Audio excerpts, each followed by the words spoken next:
Hello and welcome. This is Bitwise Nick, and today we're taking a look at my indie game, Lord of Dwarves.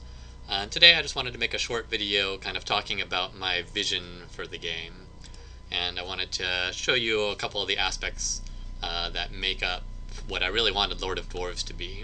So I have a save file here which I'm loading up, and in this file I've created a large castle. And one of the big things about Lord of Dwarves was I wanted to be able to, the player to be able to construct large structures, whatever they wanted.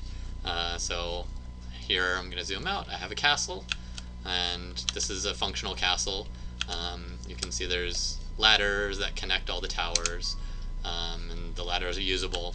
Up here there's a few archery nests where I have archery posts, so that the archers know to go here. They have reserve arrows, so if they run out, if I come over here, there's a few archers training so that they can become better.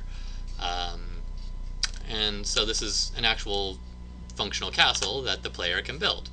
And if I zoom out more, there's a giant tower over here which really serves no purpose except for it's decorative. But this is one of the I'd say two main things that my vision of Lord of Dwarves had was large-scale building of whatever you wanted. So the second thing was I wanted monster invasions to be able to defend these custom structures against monster invasions.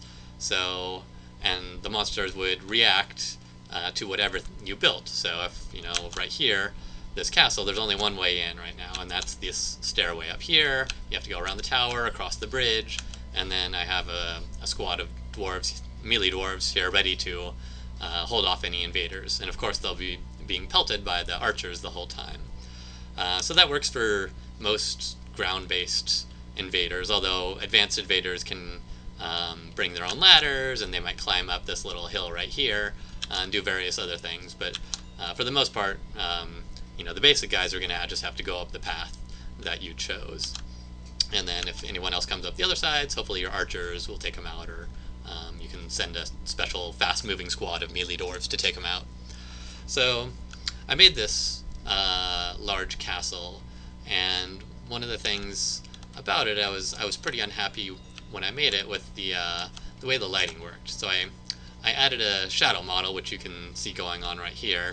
I improved the lighting greatly, and so now there's moving light as the sun moves. You can see the shadows move, all the different things. It's kind of high noon now, but you can see every little tree cast shadows, and I'm pretty happy with how it looks now. But previously, I'm going to show you, I'm going to turn off these advanced shadows and show you what it looked like before. So here's the original shadows. And some parts of it looked okay. So there was some shadows, basically the sun was always high noon, so there'd be shadows directly underneath. So this doesn't look terrible.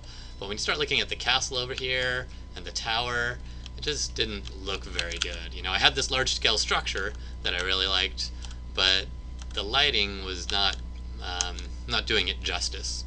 So I decided to put in a higher fidelity shadow model where we actually calculate the sun angles and the shadows move as the sun moves. And I'm really happy with that. You can see this castle looks much better under this lighting.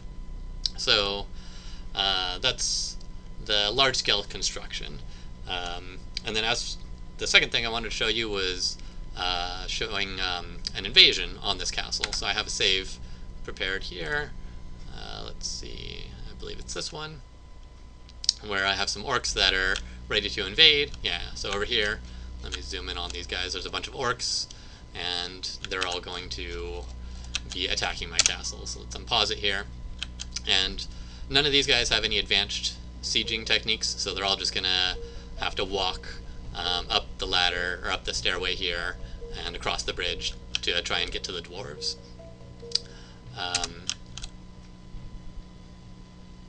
And as I see, you'll be able to see when they get in range of the archers are going to start pelting them with arrows.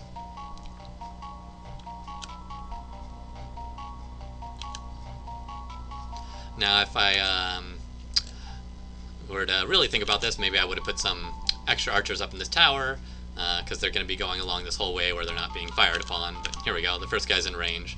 So basically every archer up here is going to open up on that guy. Bad day for him. Never be at the vanguard. But eventually there'll be enough orcs coming that they're going to overwhelm the ability of my, I don't know, dozen or so archers right here. And a few of them are going to make it across the bridge to where all my melee fighters are.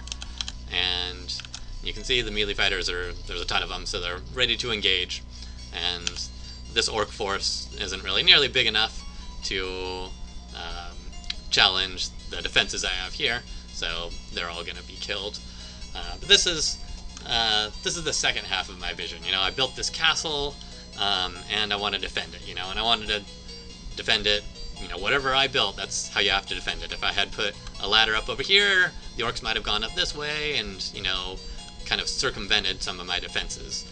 So, and you know, maybe if I did that, then I'd rethink my design. You know, I'd take down that ladder and put up something else, and you can kind of change it around as you go along, depending on, figure out what defenses work and what defenses don't work.